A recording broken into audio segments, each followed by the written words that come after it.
Hello, and welcome back to my channel. Today I'm working on a 2006 Dodge Charger. Now this is an LX platform car.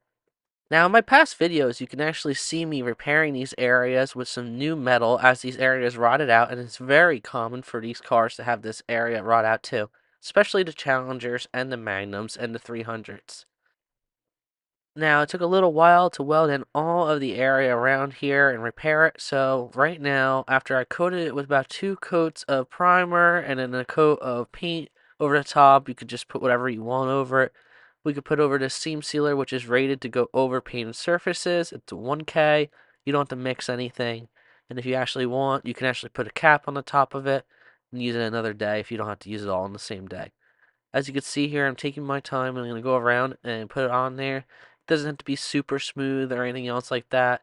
You just got to get every little area that you welded on, just to kind of give it like a uniform look, and then we can put a paint coat over the top of that to make it disappear.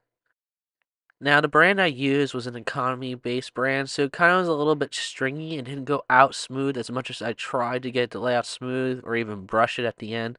Plus, this is also a daily driver, and it's my own personal vehicle. It doesn't have to be perfect on seam sealer. It's just got to go around the areas that we patched. Alright, as you can see here, we have some more rock going on in the front area on those frame rail sections, which I'm peeling back and actually making sure I can actually trace it back and get rid of all of the rot beneath it, knock it all loose, and then I can repair it so I can make sure that this area is protected again. It's on the side of the headers, another area prone to holding dirt and dander and everything else like that that causes this area to rust out.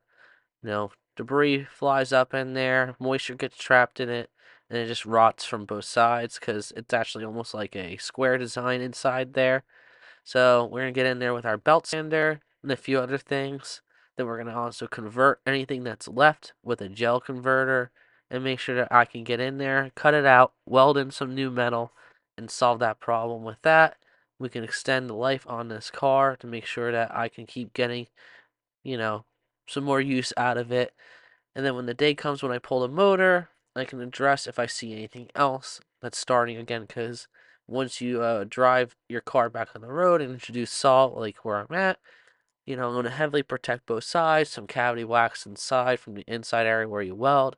But for right now, I'm going back on the road in the salt areas where they spray. So this is my winter car. So I'll have to go back and do some more maintenance and everything else like that every year, just like most people have to do if you want to keep these cars from rusting out in this area of the United States that spray salt on the roads. It will affect every vehicle that you have, no matter if it's new or old. Always make sure you try to keep preventative maintenance, scrub any rust off, and then protect it. If you can't fully remove it, make sure you convert it and try to seal it away so you can get a little bit longer out of that area. And of course, you're going to have to either cut it out or repair more if it does start to spread, because that's what rust does if you don't get it all out. Alright, I purposely made the hole a little bit bigger where the area was a little too thin. I didn't want to leave it thin, even though I could actually probably close it up and put just one patch over that area, not where the hole was, because there was no hole there originally besides a little pinhole. Some people would have welded it up, but for me, I just wanted to make sure I could actually protect that area first, and then when we get a new piece of metal in. But right now, I actually did more grinding off screen, which you guys didn't get to see because it'd be probably about 2 hours worth of footage of me cleaning up stuff. And right now, I'm going to put some rust converter on the areas that I'm addressing. That way, anything that may or may not be trapped in the surface that I can't fully get out, if I could or could not get out, this will be my second preventative measure. We'll let it sit there for 30 minutes, put a second coat on, let it dry, and then after that, we're going to actually spray it down with some degreaser and water. And I know water is what they ask to deactivate it. So for me personally, sometimes I like to use window cleaner or something else like that to deactivate the product instead of only using water. But usually I do use water and make sure I deactivate that acid so that way it doesn't keep trying to eat the metal up as you're repairing those areas. Because once you throw paint on, sometimes that area will be trapped with that acid in there if you don't rinse it out well enough. Well, guys, remember to like and subscribe for more videos like this. I am a small channel. I'm working out of a 2-bay garage with very limited funds. I've been trying to build up my career and my channel and my garage over the years. And I'm going to show you guys anything that I learned to help make your life a little easier.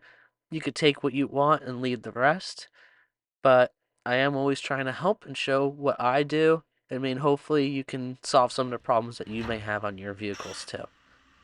Now make sure you're wearing the proper PPE. I'm wearing a welding helmet, some safety glasses too, plus my headgear, which is like a fire retardant head scarf.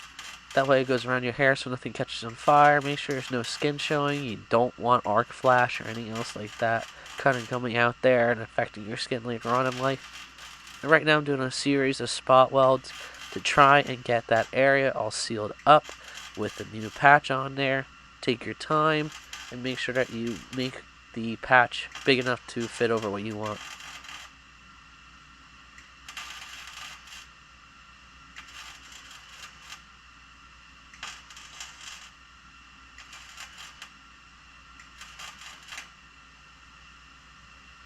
Alright, I'll be trying to release new videos on these LX platform cars and many more because I restore cars on my channel, so stay tuned, like, subscribe, and watch for more videos. Now I released some new merch, so don't forget to check out that on my channel and also my eBay channel. You might find something that you need for your build. Thanks again, guys.